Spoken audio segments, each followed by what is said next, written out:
What would you say, Charity, to the young ladies, the men, young men out there that maybe they're still single, and you know how the enemy runs things across your mind? Just compromise. You've got too many standards or too many this and that. But God's put those things on the inside of you. But what would you say to them in relation to that? I think the thing I would say is don't grieve something you haven't lost yet.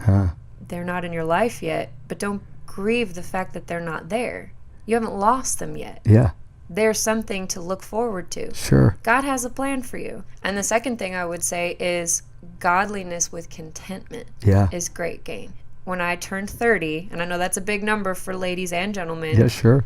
But when I turned 30, I asked the Lord, I said two things. I said, God, I'm not going to look at this as some sort of like, oh no, I'm 30. Like that doesn't make sense to me, first of all. Well, when I woke up on my 30th birthday, I said, God, if you could just give me the gift of contentment.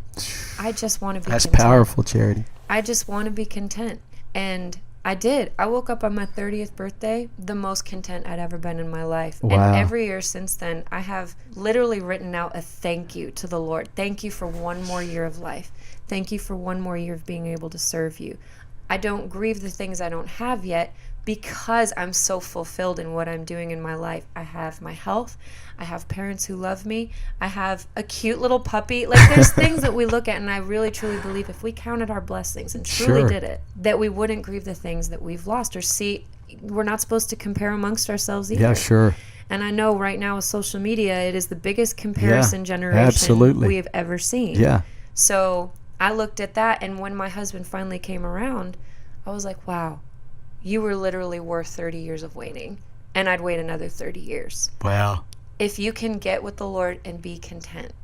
Because he fulfills your heart in other ways. Yeah, and sure he does. The other thing I would say just on a practical side is there's so much you can do when you're single. Yeah, sure. That you can't do once you're married. Sure. And that doesn't mean it's a hindrance. It just means you have the freedom to pick up and go where God calls you to go in that moment. Yeah. And so I think, live your life to the fullest, become the best version of yourself, get debt free. Yeah.